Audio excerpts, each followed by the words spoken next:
Yeah, he's asking, the question is about one of the problems on the homework, which has to do with how many sorting networks there are.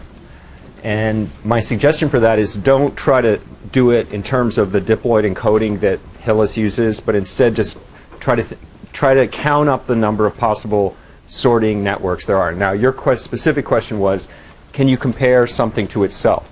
And my answer to that is no. So the point is that you're never going to see a comparison of 2 to 2, okay? But you could see the same comparison. You could have a 2 to 3 followed by like a 3 to 5 followed by like a 2 to 3 again, because that second one, you're comparing the 2 to the new 3, right? Which could have changed after doing the 3 to 5 comparison. So think of it that way. I know I'm being kind of elliptical, but yeah, okay. Paul. Yeah, I would just say ignore the diploid encoding on that one. You can sort it out using that, but I would just say count up. The point of that problem is just to count up the number of possible sorting networks and see how big it is. It's huge. Okay? That's the point of the problem. And sort of the moral of the it's the number of sorting networks. Right, well, like genotypes I'm sorry, I can't hear you. two genotypes of coding can have the same phenotype. Represent the same feature. I'd have to think about that one. I'd have to think about, the question was, can two genotypes in Hillis's encoding scheme represent the same phenotype? And I'd have to think about that to give you a good answer to that. I don't know.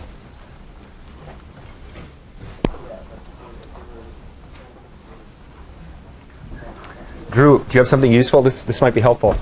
We were just discussing whether or not that the same sorting network could be encoded by two unique pairs of chromosomes. And I think no. You think no? Yeah. Because if you change one bit, even one bit in either pair of chromosomes, then you're encoding a new sort of pair of pairs. So. Okay. Well, maybe you can help him out on that. Sounds good. Any other questions?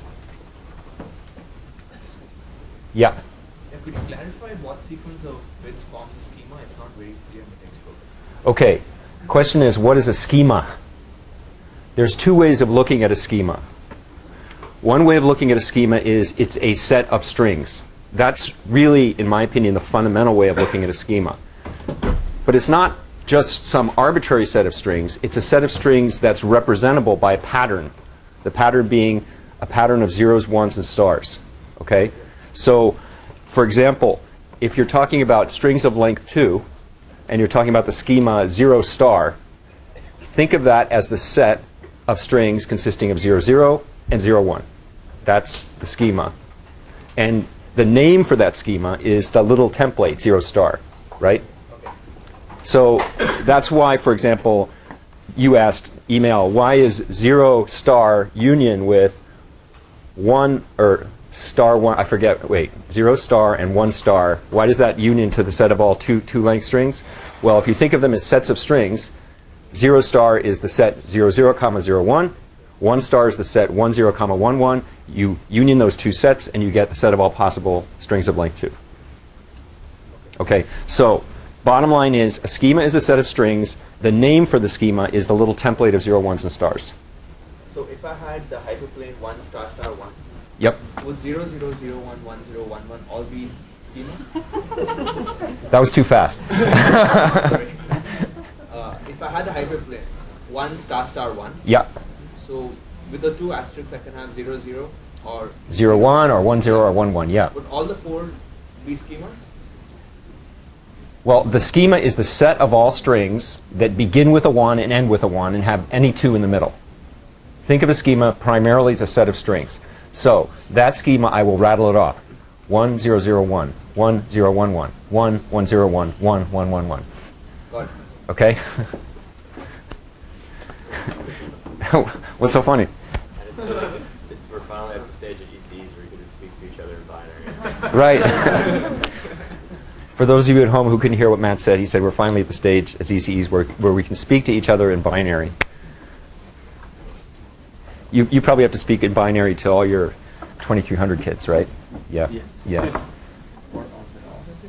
Actually, years ago, there was a professor who taught the intro digital classes, and people's imitation of him was just go 0011 0011101111. You know, it's pretty funny, but I don't know. Any other questions? So all the missing people from last time, were you at career fair? Is that the idea? Yeah? Did you have a good time? It's good time to keep happy. Yeah. All righty.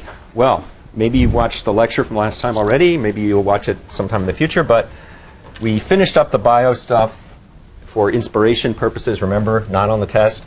And we started talking about some elementary examples of the next big part of the course, which is going to be Markov chains. And the reason we're talking about Markov chains is I want to loosely characterize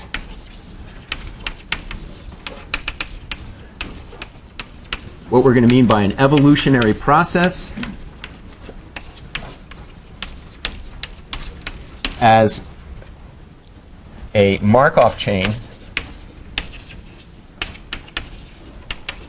on population space.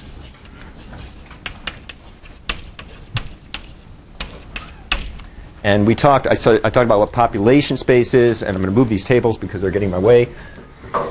Population space is a set of all populations of some kind or other. What is a population? A population is a multi-set of individuals. The individuals can be various kinds. And we were talking at the end of class last time about a really elementary example of such a thing. And I'm going to talk about a little more about that, and then I'm going to segue into sort of the general theory of Markov chains. Okay, so we looked at an example.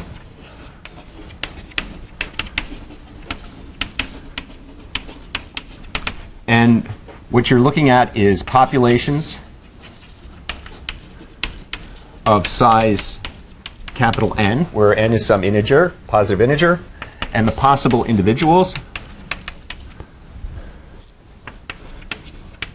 in any population are 0, 1, and what I call a box. And you think of these 0 and 1 as being living individuals and box as being a dead body or something. And the only reason I have the box for the dead body is I want to keep the populations of fixed size.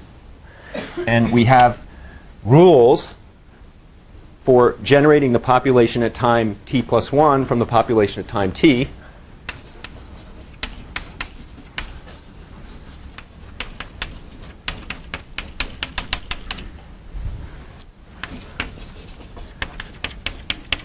And what were the rules that we were talking about last time? The rules were that at any time t, a 0 either dies, that is to say becomes a box, and that happens with probability epsilon, same with a 1. And with probability 1 minus epsilon over 2, a 0 gives birth to a 0. With probability 1 minus epsilon over 2, a 0 gives birth to a 1. Same with the 1. With probability 1 minus epsilon over 2, it gives birth to a 0. Probability 1 minus epsilon over 2 gives birth to a 1. And then it goes away, and the new population is whatever you get from those rules. And a box stays a box forever. And we saw that the probability that it goes extinct, the population goes extinct, that is to say the probability that at some finite time you have a population of all boxes. So the probability that the population is all boxes at some finite time is equal to 1. In other words, the probability that it persists forever, that there's always at least a 0 or a 1 present in the population, that probability is 0. And I just did that by sort of a hand-wavy inequality kind of argument. Okay? So this all-box population is what we talked about as being extinct. The population goes extinct with probability 1. And that's where we were at last time. And this is true for every possible population size and every possible probability of death. So no matter how small the probability is that a 0 or 1 turns into a box, no matter how big the population is, with probability 1, the population will go extinct in some finite time. And there, you can't pin down what that time is. It might take a very long time, and that's what I want to get to next. So this is where we were at the end of class last time. All right. So let's look at a really simple, let's analyze this quantitatively.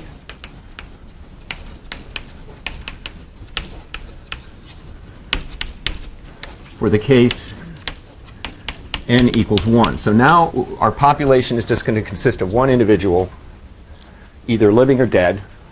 Okay? So how many possible populations are there?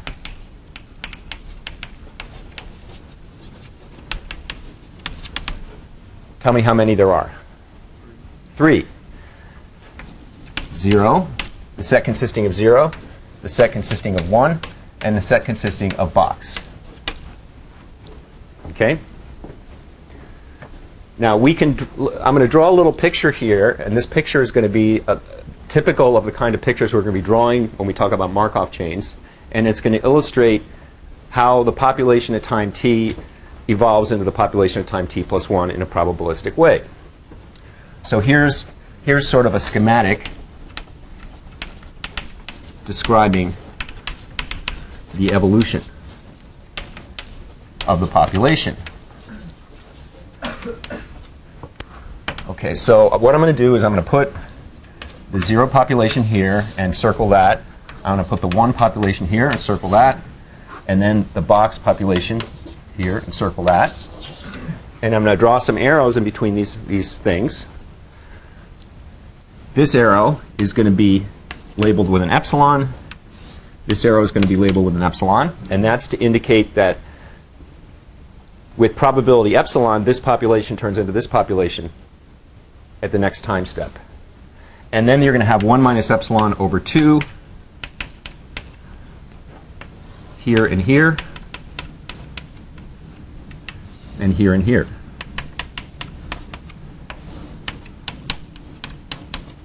And those arrows and labels are supposed to represent that if you start with this population at some given time, then with probability 1 minus epsilon over 2, the next population is the same. And with probability 1 minus epsilon over 2, this guy is given birth to a 1, and so you're in this population. So this is a really typical kind of picture associated with these Markov chains that we're going to be talking about in general in a bit. Okay? Now we know from our analysis last time that the probability that the population ends up at that bottom thing, the box population, is 1. Probability that ends up at that box population in finite time is 1. But what I want to do now is I want to look at this quantitatively. I want to say, okay, what's the probability, say, given that I start in the 0 population? Let's figure out. So given that p of 0 is equal to the 0 population, let's figure out what the probability is that you end up extinct at time 1. And then figure out what the probability is that you end up extinct at time 2, and so on for all the different possible times. So let's figure out for every k bigger than 0, the probability that you go extinct at time k. And when I say go extinct, I mean first go extinct. I don't mean remain extinct if you're already extinct. Okay? So let's figure that out. So what's the probability that you're extinct at time 1, given that you start in the population 0? Epsilon, correct. What's the probability that you're extinct at time 2? Let's figure it out.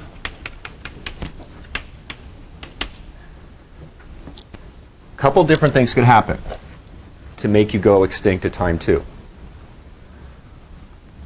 Remember, we're given that we're starting in the 0 population. So what could happen? You could stay in the 0 population and then go extinct. Or you could transition to the 1 population and then go extinct. Now the model for the way things give birth, the history is irrelevant to what happens. In other words, going from 0 to 0 and then from 0 to 1, those are independent events, therefore their probabilities multiply.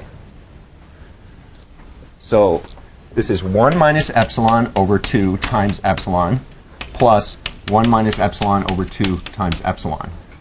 So this is supposed to represent stay at 0 and then die. This is supposed to represent go to 1 and then die. And you add those two together, and you get epsilon times 1 minus epsilon. right? Rishi? Is there a reason that we don't think of that as just stay alive and then die? These things that are especially essentially you want to think about it. I prefer to think of it this way at this level. You know, yes, you can sort of make superstates as long as the arrows coming out of the superstate have the same probability. But for example, suppose I had a delta here, here, and here, and an epsilon here, here, and here. Then I wouldn't be able to do that. Okay, it would mess things up. Now we could have started with a model where the probability of death of a 1 and the probability of death of 0 are different, but I decided to start with this simpler one because it just illustrates. Yeah, Kyle. Like dying on the first turn and staying dead. What's that again? Why isn't just dying on the first turn and staying dead completely? Go extinct at time 2 means first go extinct. Yeah, that's what I meant by that. Yes? Here you have the probability of it either becoming a 0 then dying. What does that mean? Does that mean that it became a 0 from at time 1? Yes. It gives birth to a 0, and then the new population of time 1 is then the population consisting of 0. And then that population consisting of 0 dies at time 2. Yes. Is that what the 1 minus e over 2 times e means? It became a 0 at time 1, and Yep. at time 2 that 0 died. Yes. Stay 0 is that, and then die, or go to 1 and then die. Okay? Now it turns out you could do an easy induction. I'm not going to go through it.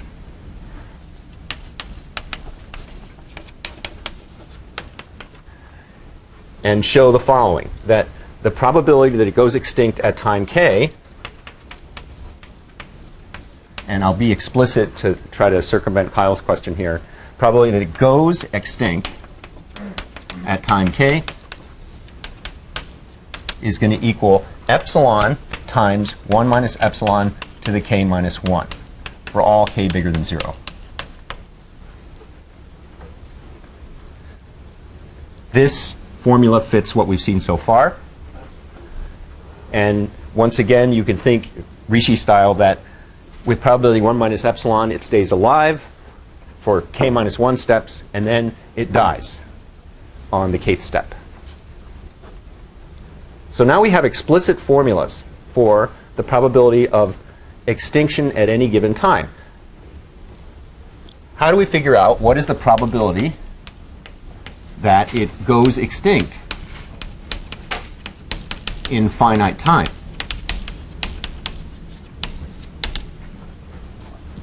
Well, first going extinct at time 1, first going extinct at time 2, first going extinct at time k, dot, dot, dot. Those are all the possible ways of going extinct in finite time. And they are mutually exclusive events. If you first go extinct at time 1, you can't first go extinct at time 2, or k, or 17, or 19, or whatever, right? Therefore, their probabilities add. So this is the sum from k equals 1 to infinity of the probability that you go extinct at time k. It's the union of all these events going extinct at time k over all k bigger than 0. The events are disjoint, they're mutually exclusive, therefore their probabilities add. And we figured out a formula for each of these terms. So this is the epsilon times the sum from k equals 1 to infinity, 1 minus epsilon to the k minus 1.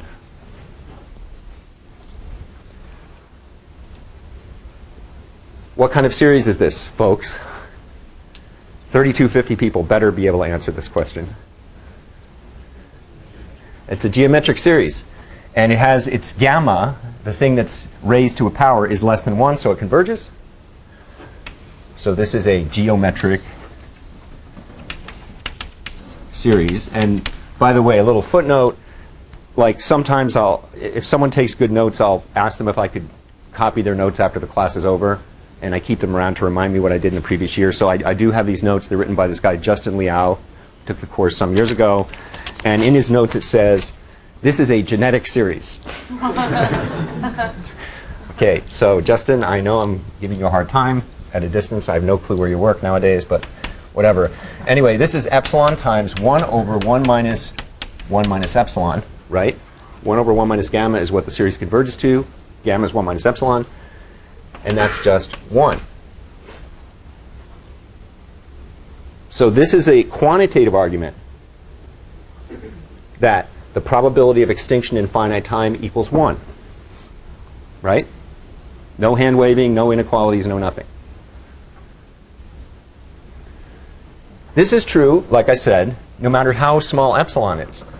But how long do we expect to have to wait until the population goes extinct? So that's a good question. So here's a question. We know it goes extinct in finite time, right? No matter how small epsilon is. So no matter how small epsilon is,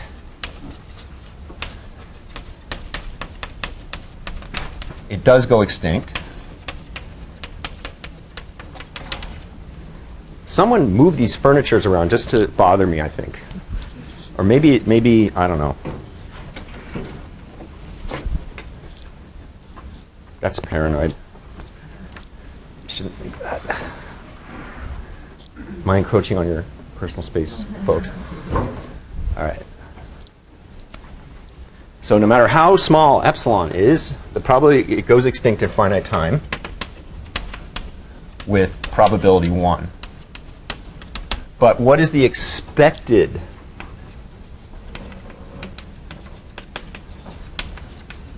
time that it goes extinct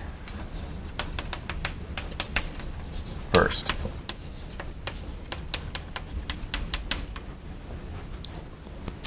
How do you figure out the expected value of something?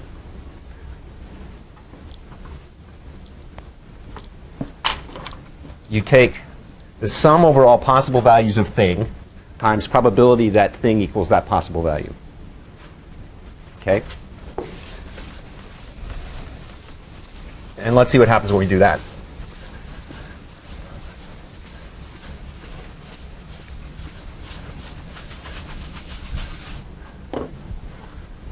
So the expected value of the time it goes extinct is given by the following sum. It's given by the sum from k equals 1 to infinity of k times the probability that it goes extinct at time k for the first time. And that's just the sum from k equals 1 to infinity. We can pull an epsilon out. K times 1 minus epsilon to the k minus 1, right? Everybody familiar with this kind of thing for expected value? Remember, 3100 is a prereq for this class. We won't be doing densities, we won't be doing continuous probability, but we will be doing a lot of rapid manipulations of discrete probability, combinatorial probability. So you do need to know that for this class. What's this sum equal to? Well, a tricky way to figure it out is notice that this is the same thing as this sum here is the same as the sum, the derivative with respect to epsilon with a minus sign in front of it of 1 over 1 minus epsilon, right? Because it's the same as the derivative with respect to epsilon of the sum of 1 minus epsilon to the k. The minus sign comes in because you have a minus sign in front of the epsilon, right? Fair enough? Or 1 over 1 minus epsilon. So this is minus epsilon times d by the epsilon of 1 over epsilon. And that's going to be minus epsilon over minus epsilon squared, which is 1 over epsilon. Everybody get that? I fixed something that I had wrong.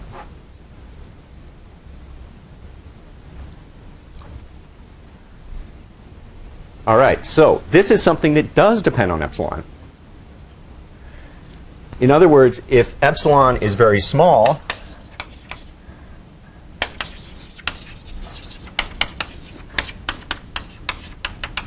smaller epsilon is, the longer you expect to have to wait for the population to go extinct.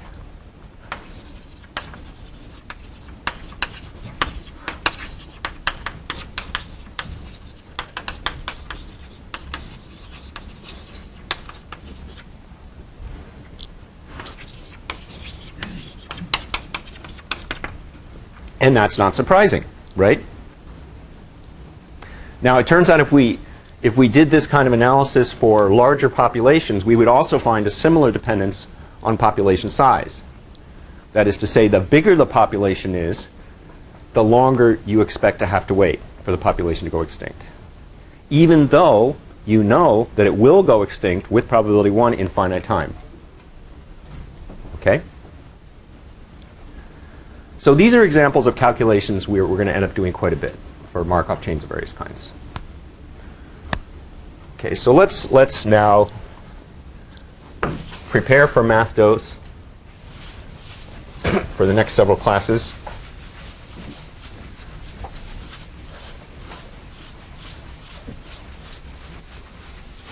Let's talk about Markov chains in general.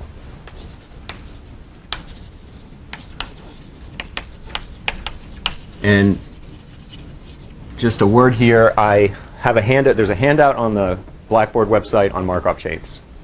And there are typos in it. I keep finding little typos. I've been correcting them as I go along. I haven't uploaded necessarily the latest version yet. And I might add some stuff to it. I might rewrite parts of it. I'll let you know if I do that. Many times in class, things that are, in fact, most of the time, when there's something that has to be proved, I won't do it in class. I'll say, here's a sketch of how the argument goes. If you want to see the details, look at the handout on Markov chains. Okay. Some things we will actually go through and prove in class because they're not that hard. Right? So what are Markov chains? I can't emphasize enough how important Markov chains are in all phases of engineering, computer science, optimization, and so on. So these are really useful things. They're really useful models for a lot of real-world processes. And if you ever want to study, say, artificial intelligence, you have to learn about Markov chains. Anybody here taking an AI class or something vaguely AI-ish? Alex, do you have to talk about Markov chains? Yeah. Did you talk about hidden Markov models and things? Yeah, all that kind of stuff, right? If you ever want to learn control theory, feedback control theory, anybody taking a control theory class? Deterministic or stochastic? Okay, well, if you ever take like Elian Bitar's course, you know, stochastic control, you're going to be talking about controlled Markov chains. Markov chains are all over the place. And this, like I like to tell people, this is the first sort of big technical piece of the class that I'm hoping is going to be a take-home for you guys. Okay, this discussion of Markov chains. All right, now my description, my introduction to this is somewhat unconventional. And the way that you usually see it is you're already in a course on random processes. Like you're taking Salman of Estemir's course or whatever, 4110. And you already know what a random process is. You already know what the definition of a random process is. And then you say, a Markov chain is this special kind of random process. But what I'm going to do is actually, I'm going to tell you what a Markov chain is without telling you what a random process is, per se. Because I think that you can understand Markov chains without understanding the big sort of ambient background theory of random processes in general. So what I'm going to do is I'm going to tell you the building blocks of what is going to be a discrete time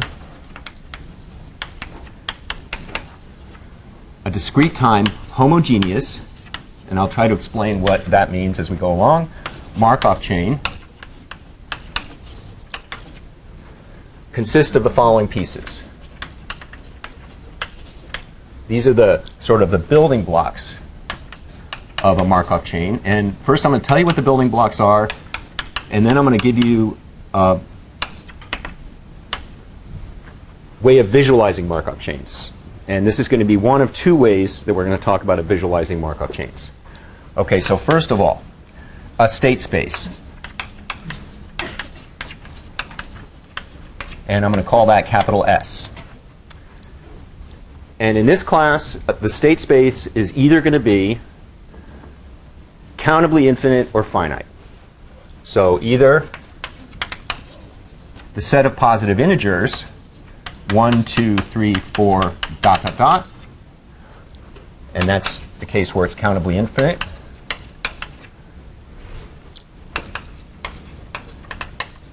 or the finite set consisting of the integers 1 through some capital M.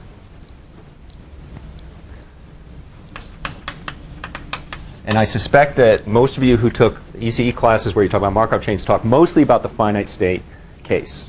But we're going to be talking about the countably infinite state.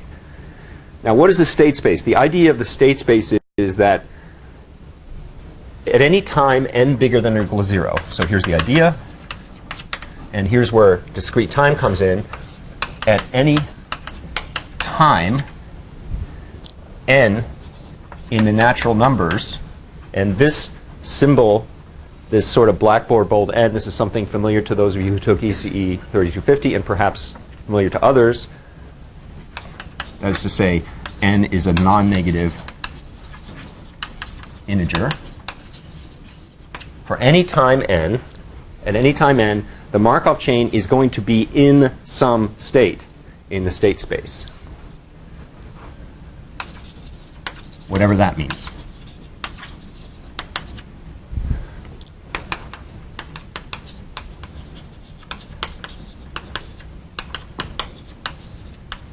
Okay, so that's what the state space is. It's just some set, and it's going to be one of two things in this class, either the positive integers or the integers 1 through m. Second thing,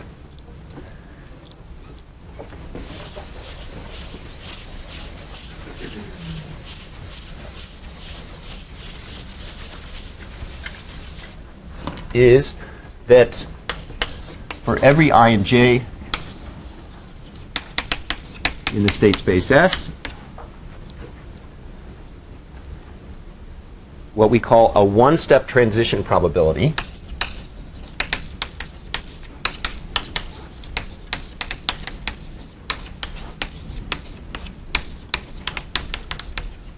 and I'm going to call that capital P of ij.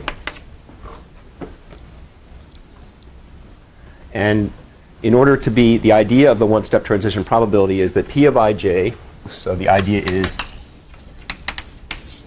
that P of ij is equal to the probability that the next state is j, given that the current state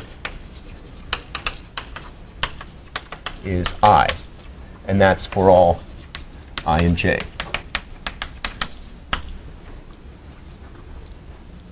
And when I say the next state is j, I mean that the Markov chain is in state j at the next time, given that it's in state I now. Now, the homogeneity, where does that word comes in? That comes in because it doesn't matter when you're doing this calculation. In other words, no matter what now is, this P of ij is always going to be the same. So the homogeneousness or homogeneity consists of the time independence of this P of ij. That is to say, for example, the probability that the state at time 1 is j, given that the state at time 0 equals I. That's the same as the probability that the state at time, say, 10 to the 59th is j, given that the state at time 10 to the 59th minus 1 is I, and that's equal to Pij. In other words, it doesn't matter what now is, what current, what next mean in terms of absolute time, it's always the same. And that's what homogeneous means here. It's in some sense a time invariance property. In order for these P of ij's to be probabilities of this kind, they have to satisfy a couple of elementary rules, right?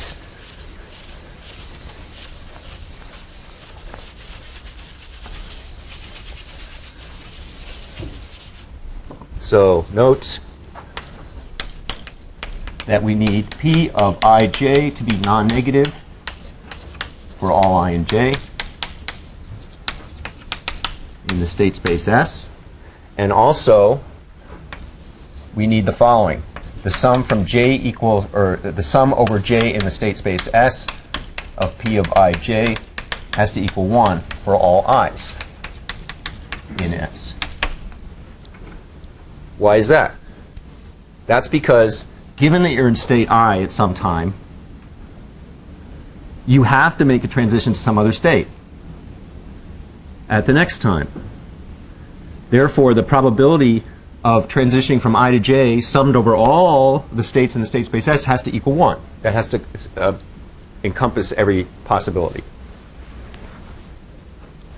Okay, so that's the second building block. And the final building block is something I'm going to call pi of 0.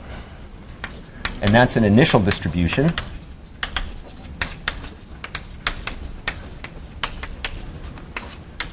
Pi of 0. Now, what is pi of 0?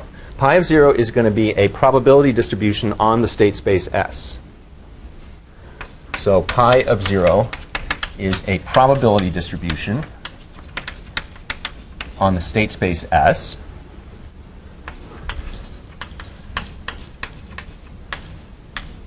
And you can think of pi of 0 as being a vector. And it's useful to think of it as a row vector, it turns out. So I'm going to think of it that way. And the vector could be either finite if the state space is the set 1 through m, or it could be infinite if the state space is all the positive integers. So you think of pi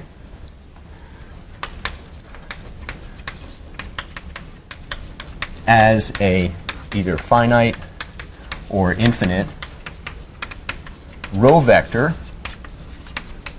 And you'll see later on why it's better to think of it as a row vector than a column vector, whose jth entry, or let's use ith entry, which is the, so pi I of 0, which is the ith entry in pi of 0, is equal to the probability that you're in state I at time 0. And that's for all i's in the state space. And this subscript doesn't look too clear, so let me just clarify it. And again, in order for pi to enumerate a probability distribution, it has to satisfy certain properties. So note, pi I of 0 is non-negative for all i's in the state space S, and the sum over all i's in the state space S of pi I of 0 equals 1 in order for it to be a probability distribution. So those are the building blocks of a Markov chain. Now, it turns out, if you know about random processes, any random process has a state space and it has these one-step transition probabilities, it has an initial distribution. But what makes a Markov chain is the Markov property. And let me tell you what that is, and later on you'll see how we use it.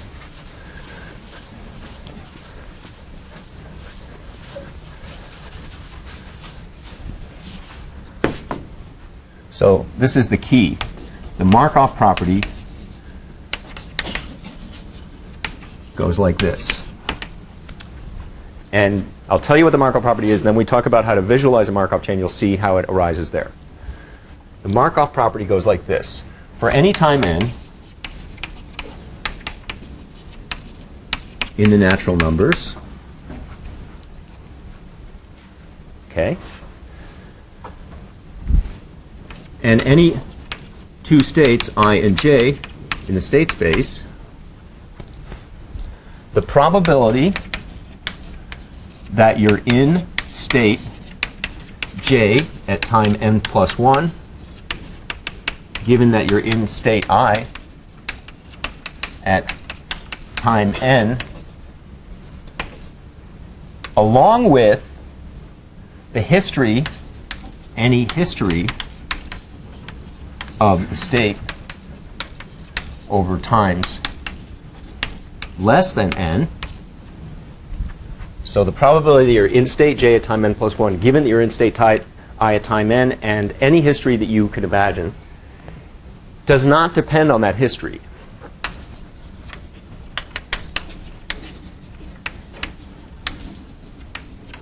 Of the given thing.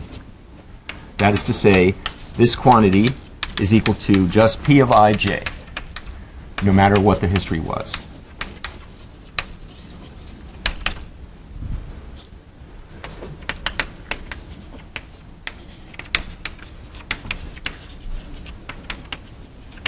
over times less than n.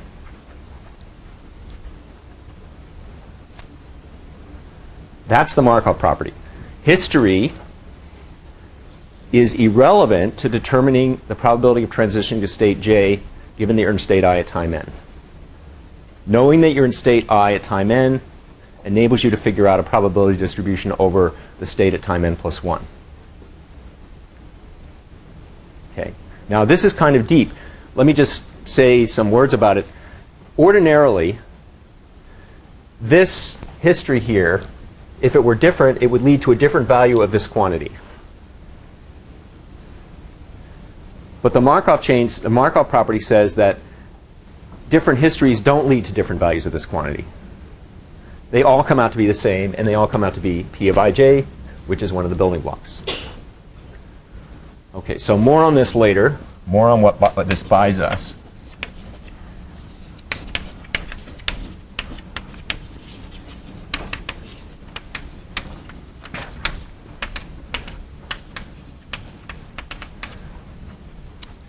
But now I want to talk about, like I said, I want to talk about a way of visualizing Markov chain. Yeah, question. Does this basically mean that the next state just depends entirely on the current state? That's it. Almost. The question was, does this mean that the next state depends entirely on the current state? The way you said that makes it sound like the current state determines what the next state is going to be. The current state does not determine what the next state is going to be, but it completely determines the probability distribution over next states. Like, it doesn't matter what the state one time ago was, time n minus 1. If I know the state at time n, I know automatically the probability distribution over the state at time n plus 1. Yeah? So the memory list property, can you say it's a superset of the homogeneous? A superset of? The homogeneous property. No, the homogeneous property is more like translation invariance. It's the independence of n over n of anything. Because we don't know what's happened. Like, if it doesn't depend on what's happened before, how does it know that it's at time t? Like, how does it know it's at a time n? For it, it could be at a time 0 or n at that point. It wouldn't care. I can design a Markov chain that's not homogeneous. Okay? So in that sense, I don't see this as being a superset of homogeneity, right? Or wait, maybe it is. Let me think about your question. I don't, because there are plenty of inhomogeneous Markov chains around, right? But there are homogeneous random processes that aren't Markov. So I don't see there being a superset kind of relationship. I see the picture is more like this. Random processes, Markov chains, and homogeneous random processes. Okay? And what we're talking about is these. Is that right? Yeah. Yeah, what we're talking about is those. Anyway. Okay, any other questions so far? This is all like definition, 1, 2, 3, proof, all that kind of thing, right? Here's a picture.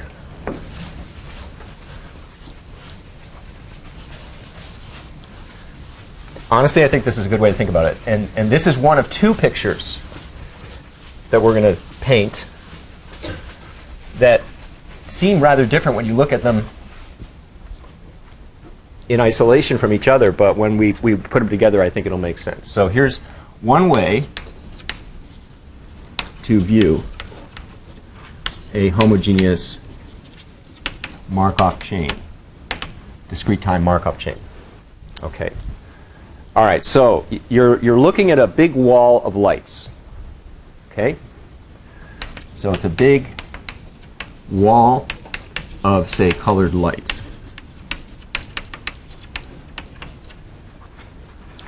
And the big wall of colored lights is like the state space. So this is the state space.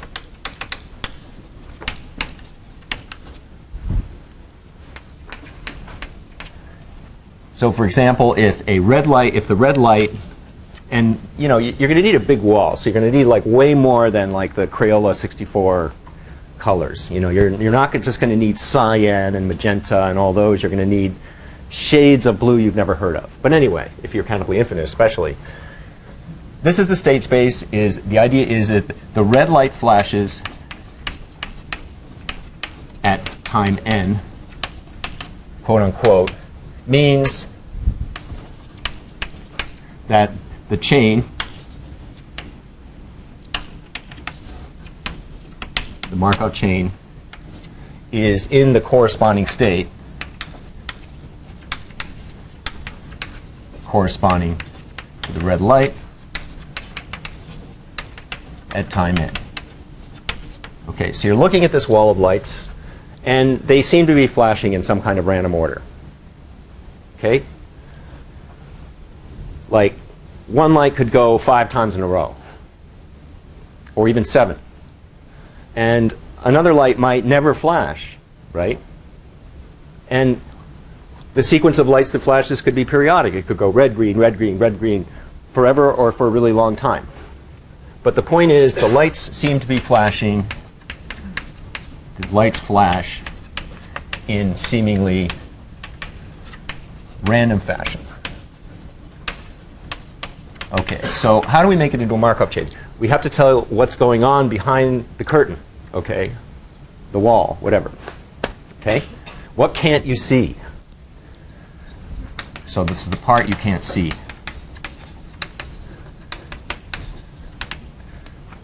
Behind the wall, each light has its own operator. Okay, each light, so this is behind the wall. Each light has its own operator. And the operator's job, among other things, is to flash the light when told. Okay? So, when told to flash its light, let's use his or her.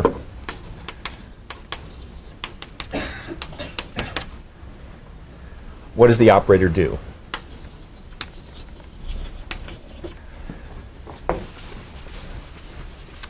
The operator flashes his or her light and then tells someone else to flash his or her light, or even tells herself to flash her light again. So flashes the light,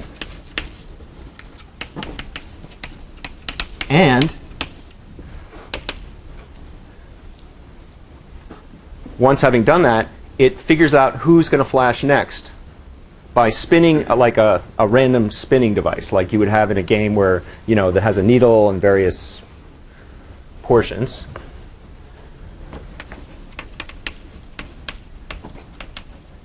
So it decides via a random spinning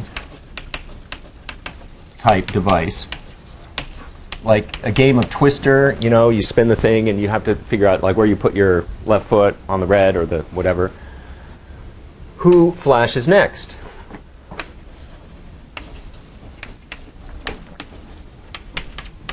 And tells that person.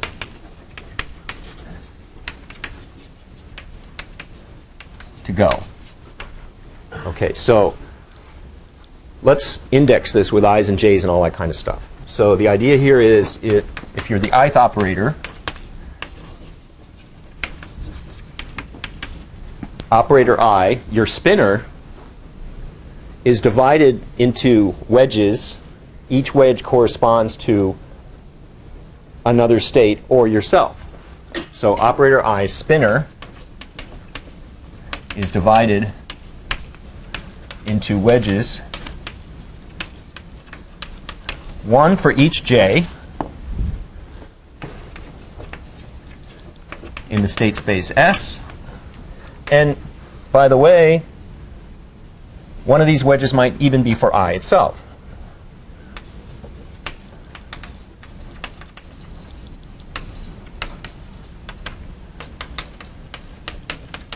So it's possible that this decision, the random spinning, results in operator I telling herself to go again.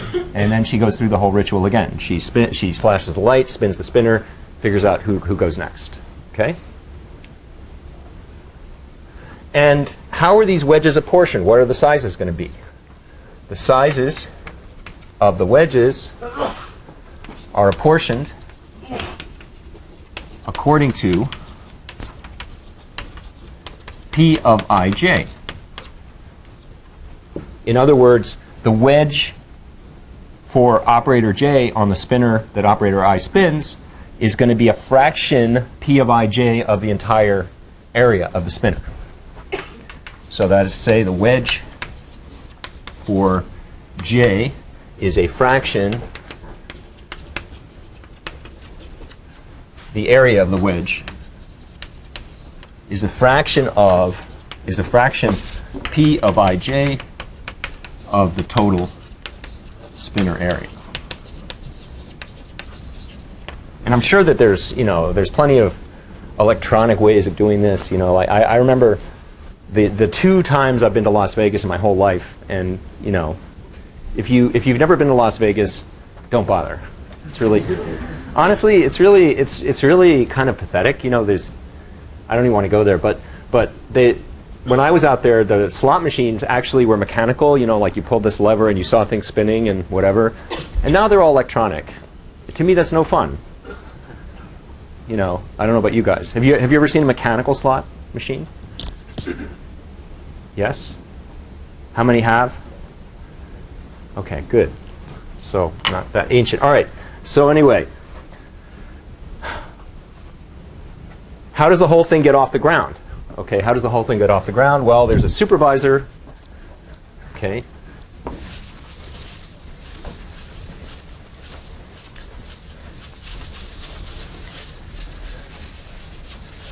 And this is kind of a deist view of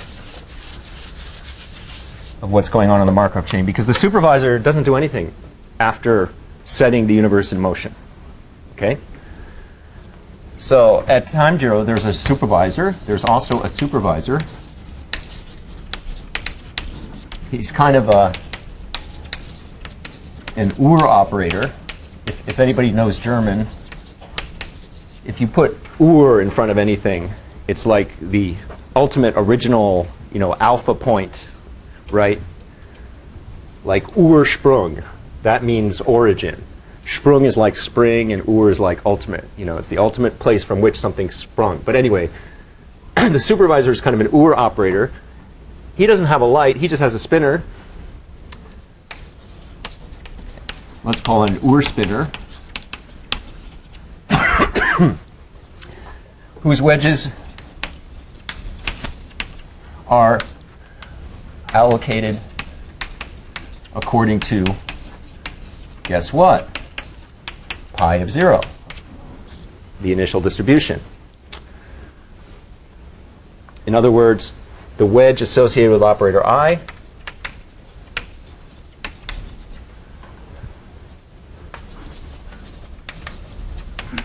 is a fraction pi I of 0 of the total area.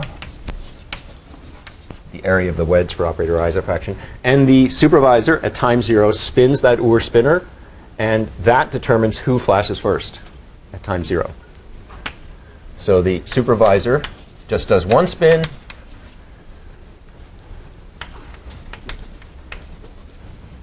and that determines who flashes at time 0. And once who flashes at time 0 is determined, this whole thing goes along by itself, and the supervisor can retire, right? Let me just say one more. Okay, ask your question, and then. So in other words, that P I of j, which the operator is spinning, it's not like a uniform distribution. There's some Right. States that have greater probability of being hit than other states. Absolutely. Yeah, and the different operator spinners can all be different from each other. Okay, what I want to do is let's take the 3-minute break now, and then I want to come back and see where each of the building blocks of the Markov chain come into this picture.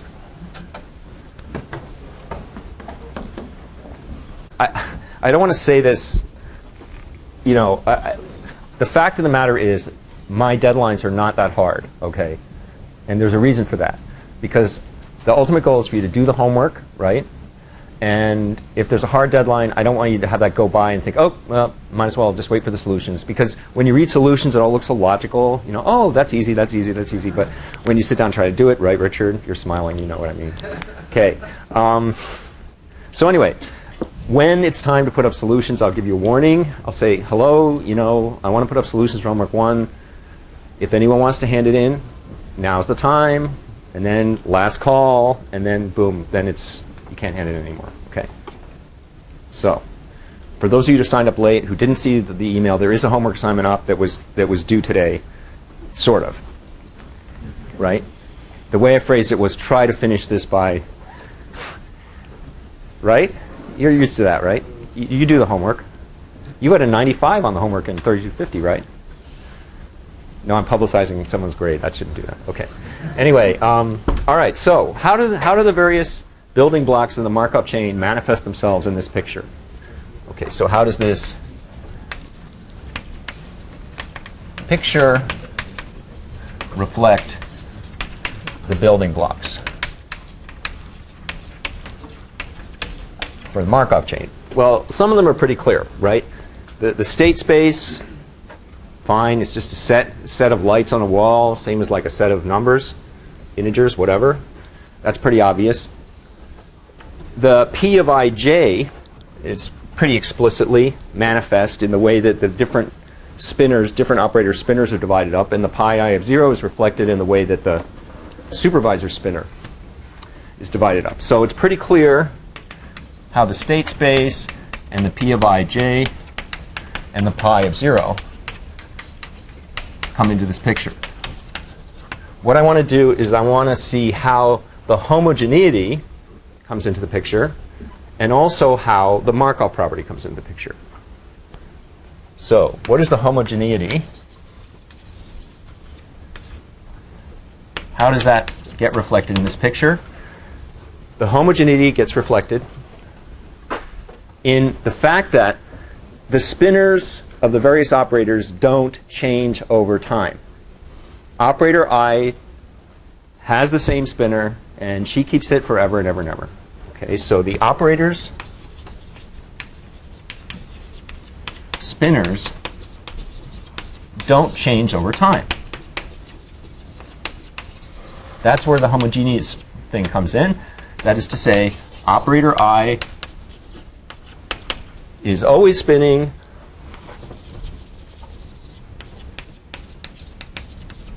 the P of ij spinner whenever the need arises. And of course, the need might never arise. Operator I might never be asked to flash his or her light. Could happen. All right. That's where the homogeneity comes in. Where does the Markov property come in? And I'm erasing the Markov property, right, when I'm about to talk about how it fits into this picture. But you remember the Markov property is all about the irrelevance of history to determining maybe not the state at time n plus 1, but the probability distribution over possible states at time n plus 1. So how does the Markov property come into this picture? Suppose that operator I is asked to spin her spinner at time n. So if operator I is told to flash, I know this sounds kind of weird, but you know what I mean, at time n, okay, how does who flashes at time n plus 1 get determined? So who flashes at time n plus 1, okay, is determined completely by the random outcome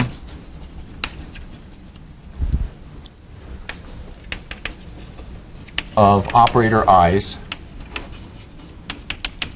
spin. So operator I flashes her light at time n, spins the spinner, whatever wedge it lands in, that's who flashes at time n plus 1. And it doesn't matter who flashed before, right? So the whole history leading up to that doesn't matter in determining who flashes at time n plus 1. So who flashed before I has no effect on this random outcome. The history is irrelevant. Now, on the next homework, on the second homework, which will appear very quickly and will therefore light a fire under those of you who haven't finished the first homework, will. No, just kidding. I'm so close. So clueless, eh? I'm going to give you an example of a couple of examples where you have a random process that has the same one-step transition probabilities as a Markov chain, but is not actually a Markov chain because history does matter. And I'm hoping that seeing a situation where history does matter, you'll understand why this is such a strong assumption. Okay. Now this, in my opinion, is a really useful picture for thinking of Markov chains. Okay. What are the kinds of questions we're going to be wanting to answer about Markov chains? We're going to be wanting to answer questions about, like, for example, what happens when you just watch a Markov chain for a while and see the sequence of states it visits? Okay, so the kinds of questions we're going to want to answer.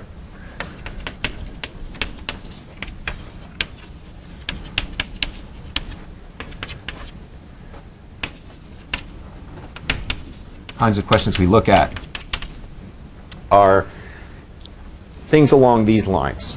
Say, for example, what kinds of sequences of lights can you see? What kinds of sequences of states can you see?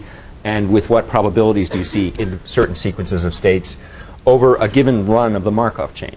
So what kinds of state sequences or sequences of light flashes, if you want to think of the light wall model, do we see? And what probabilities for these various things, why are some more likely than others, and so on. So with what probabilities? Okay, so another kind of question we might want to ask is something like, say you've got one state, and you want to know, like, what fraction of the time on the average does the Markov chain spend in that state? That's a typical kind of question you want to ask. So what fraction of the time, whatever that means, on average, does the Markov chain spend in a given state? Okay. Here's another kind of question you might want to ask. And this harks back to that extinction model. Suppose that you see, say, the green light flash at time 0. And I'm going back and forth between the lights and the states just to keep you sort of fluidly involved with the picture and the definition.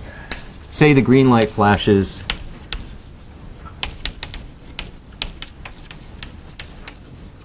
at time 0.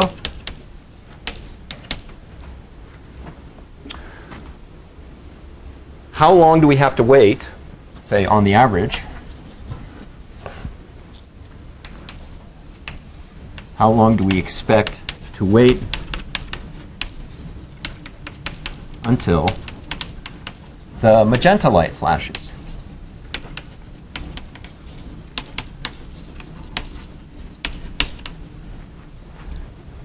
Is it possible that when the green light flashes at time 0, the magenta light might never flash?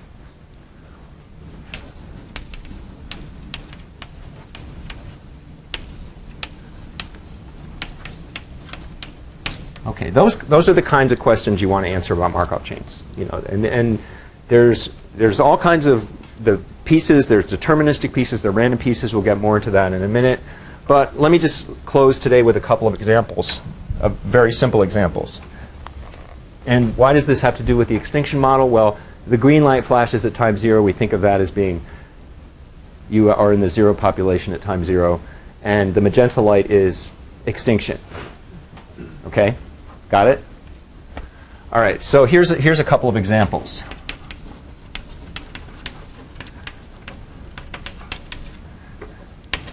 And I'm going to use, for these examples, I'm going to draw pictures that we can do for small chains. So this uses the fact that for small Markov chains, we can draw what's called a transition diagram.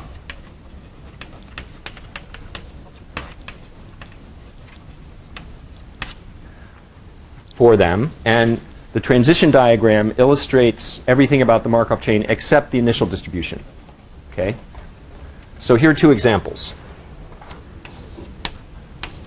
Both of them are going to have two states. This one is going to have 1 minus epsilon, or let's make this epsilon and 1 minus epsilon, and same thing, epsilon and 1 minus epsilon. And this one is going to have a similar kind of diagram, except all the arrows are going to have probability 1/2 on them.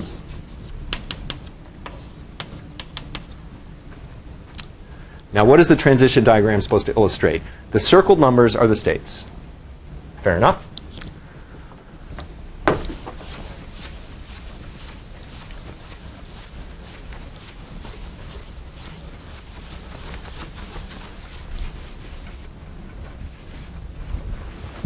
So the circled numbers are the states. And in this case, capital M, the number of states is 2. The states are 1 and 2. And the numbers on arrows, if I have an arrow from state I to state J, the number on the arrow from I to J is P of ij. And the absence of an arrow indicates, from I to J, indicates the P of ij equals 0. So no arrow from I to J. That's the same as saying P of I comma J equals 0. And so you could conceivably think of these all as fully connected graphs, many of whose branches are labeled with zeros if you wish. But I don't wish. OK. Let's call this one Markov chain A, this Markov chain B. Now, it'll turn out that Markov chain theory will tell us that for both of these Markov chains, over time, you're going to be spending about half of the time in state 1 and about half of the time in state 2 on the average. So it turns out, and you can imagine that this is so by the symmetry of both of these pictures. So for both Markov chains, capital A and B, theory says you spend, over the long haul, about half the time in state 1 and half in state 2. Okay? However, that doesn't really tell you the story of these Markov chains. Okay, this is about what we call stationary distributions. What are you going to see on an average run of these Markov chains?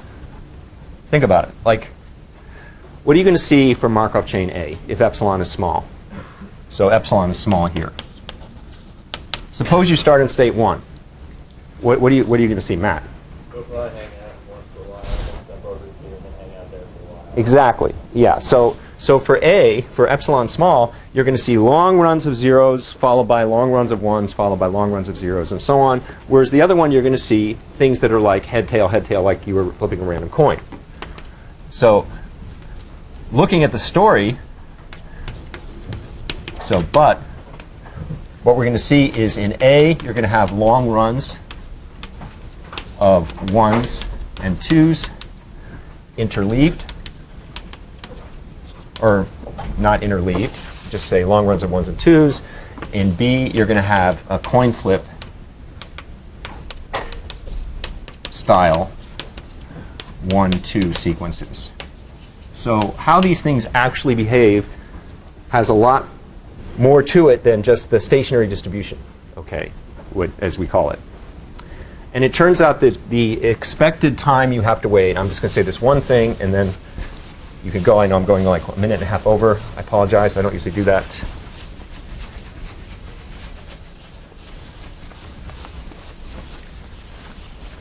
You can do a calculation similar to the extinction calculation we did earlier.